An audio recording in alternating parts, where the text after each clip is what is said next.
Board exam का paper hard आएगा, कैसा होगा सर? क्योंकि कंपार्टमेंट भी बहुत आती है पेपर में, और मैथ्स का पेपर जनरली लोग बताते हैं कि पेपर हार्ड है हार्ड है।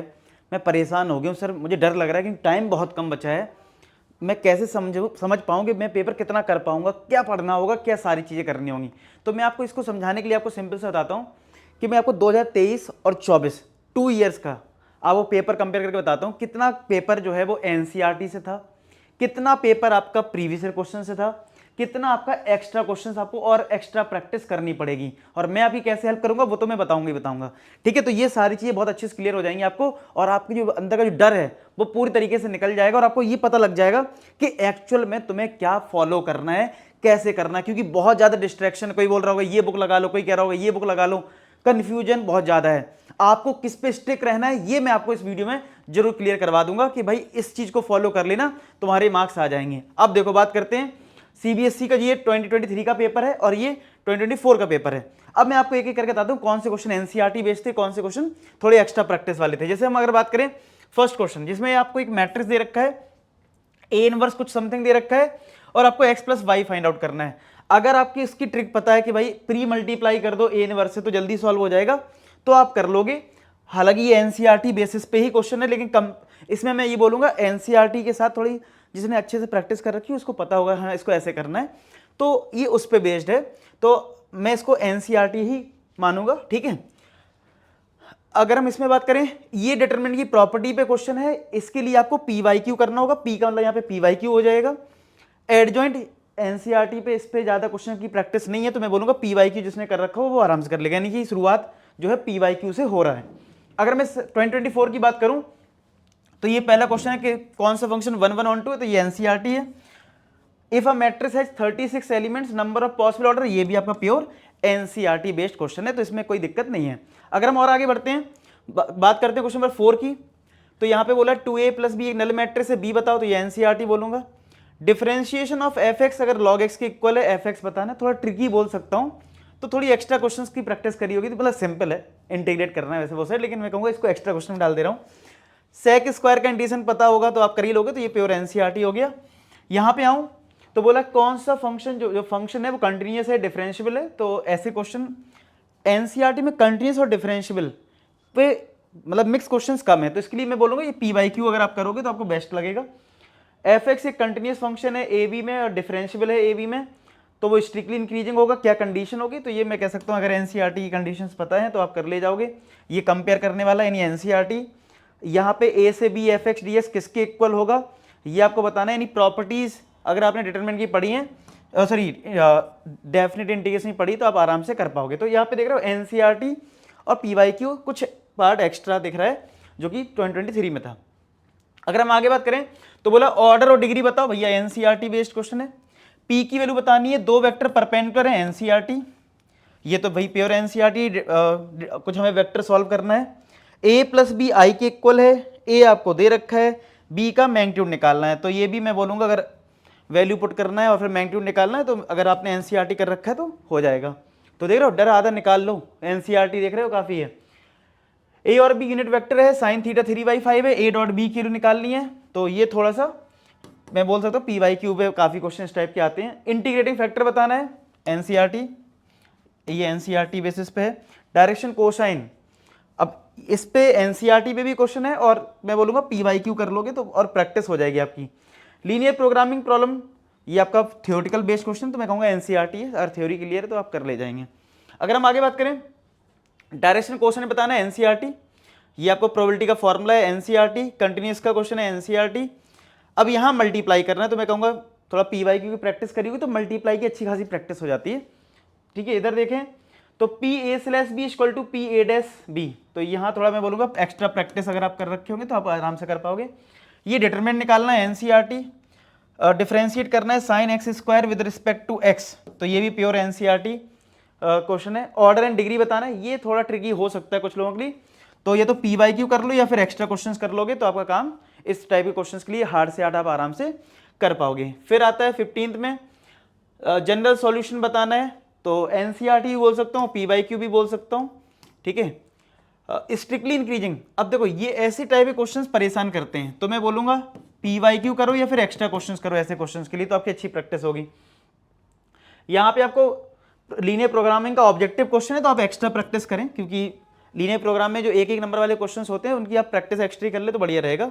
अगेन यहाँ पे भी बोला गया है नंबर ऑफ कॉर्नर पॉइंट्स बताने हैं, तो ये आपका NCERT और प्लस या फिर PYQ कर रखा हो तो आप आराम से बना पाओगे क्वेश्चन। नेक्स्ट है इनिशियल पॉइंट दे रखा है, टर्मिनल पॉइंट दे रखा है, वेक्टर बताना है तो NCERT, डिस्टेंस बतानी है, थोड़ी सी प्रैक्टिस एक्स्ट्रा कर लोगे तो बहुत आराम से डिस्टेंस वाले क्वेश्चंस कर पाओगे, तो PYQ या फिर एक्स्ट्रा क्वेश्चंस आप कर लो तो सही रहेगा।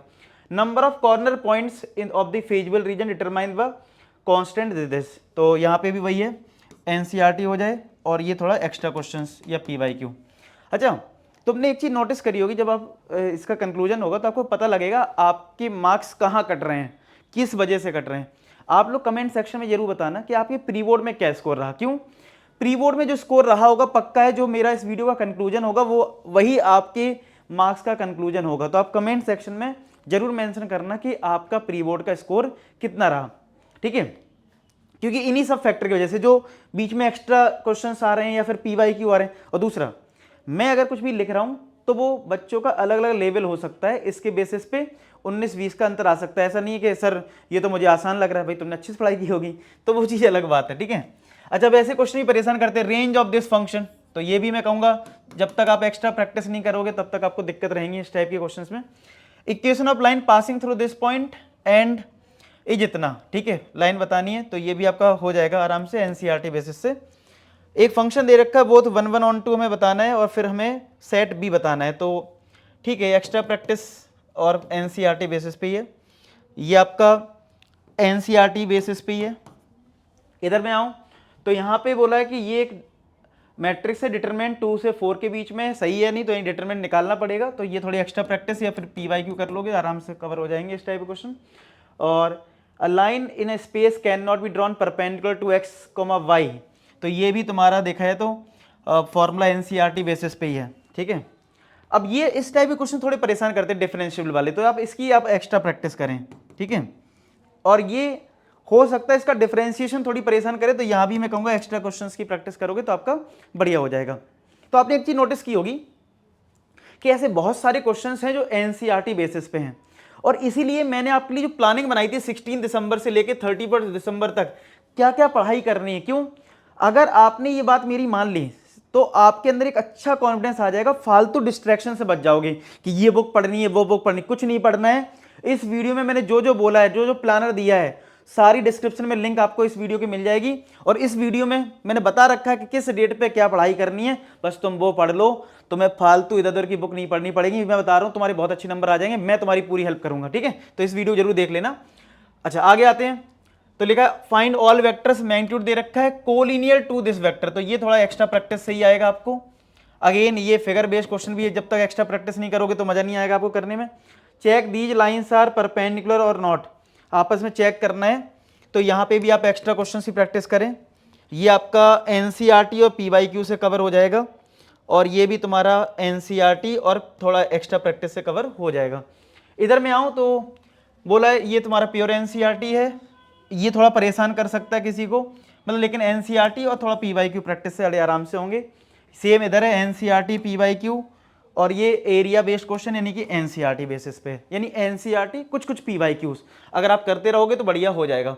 आगे देखें, ये आपका क्वेश्चन जो है वो NCERT में भी इस टाइप का एक क्वेश्चन दे रखा है, तो NCERT अगेन थोड़ा सा PYQ लगा लोगे तो इस टाइप क्वेश्चन बना पाओगे। ये थोड़ा सा एक्स्ट्रा क्वेश्चन पे जोर लगाना पड़ेगा इसमें, हालांकि थोड़ा दिमाग चल जाए तो बहुत आराम से ये भी हो रहा है, ठीक है। और ये प्योर NCERT, ये भी प्योर NCERT।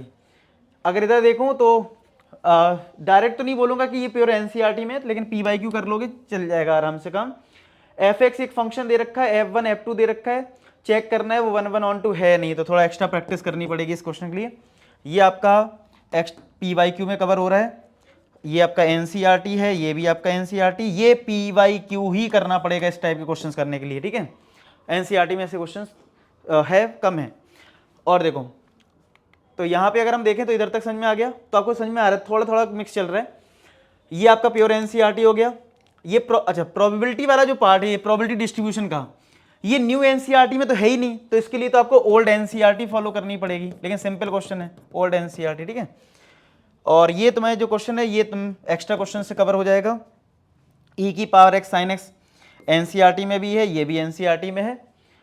तो ये बात करूं तो ये भी एनसीईआरटी में है, ये एनसीईआरटी में है। इसके लिए एनसीईआरटी कॉमा पीवाईक्यू कोई भी एक चीज़ कवर अच्छे से करोगे तो हो जाएंगे। तो आप देख रहे हो ज़्यादातर क्वेश्चन, देखो ऐसा भी होता है कि जो मैंने सेट लिया उसमें क्वेश्चन थोड़े इजी हो, दूसरा जो सेट हो, क्योंकि और भी सेट होते हैं उसमें कुछ क्वेश्चन हार्ड हो, ये हो सकता है। लेकिन आप एक कॉन्फिडेंस आपके अंदर आना चाहिए कि यार ऐसा नहीं होता कि एनसीईआरटी से बिल्कुल नहीं आ रहा है, ठीक है। हाँ, और ये चीज़ भी मान के चलो कि पेपर जब हार्ड आता है या कुछ भी होता है तो आपका एक लेवल ज़्यादा होना चाहिए। अभी मैं आप कंक्लूजन दूंगा आपको तो समझ में आपको आ जाएगा।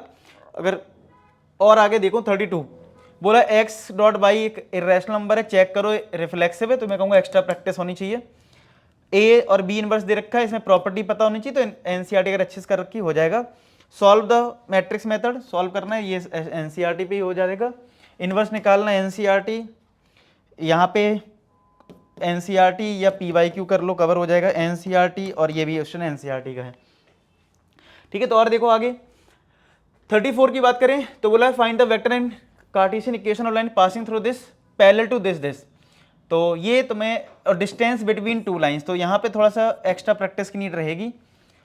और अगर मैं बोलूँ एरिया बताना है पैराबोला और लाइन का, तो मैंने आपसे पहले ही बोला है कि AOI के लिए एप्लीकेशन इंटीग्रल के लिए थोड़ा ओल्ड एनसीईआरटी से प्रैक्टिस कर लेना, तो अच्छी क्वेश्चन की थोड़ी प्रैक्टिस हो जाएगी, तो क्वेश्चन छूटेगा नहीं तुम्हारा।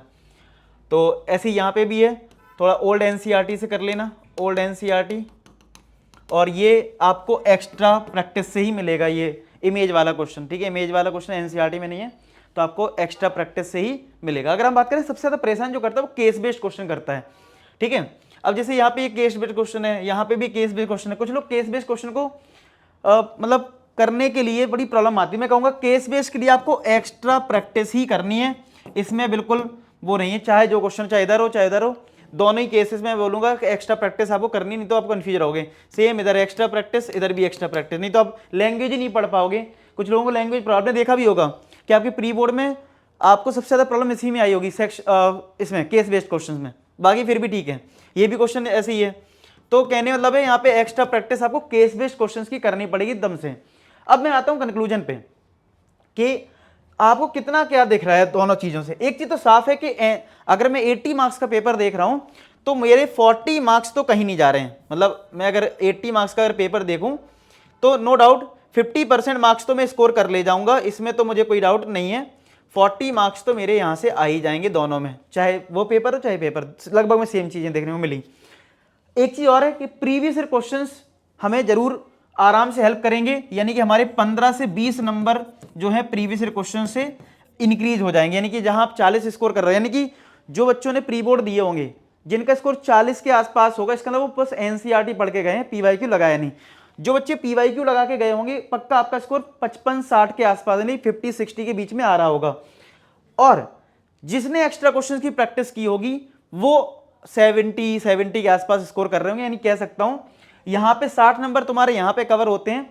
बाकी अगर मैं इसको 20 नंबर ही कर दूं सीधा, पीवाईक्यू से 20 नंबर का कर दूं सीधा, 60 20 से 25 नंबर का, तो आप ये कह सकते हो बाकी 15 से 20 नंबर का, ठीक है, आपका एक्स्ट्रा क्वेश्चंस के लिए आपको प्रैक्टिस करनी होगी। क्यों?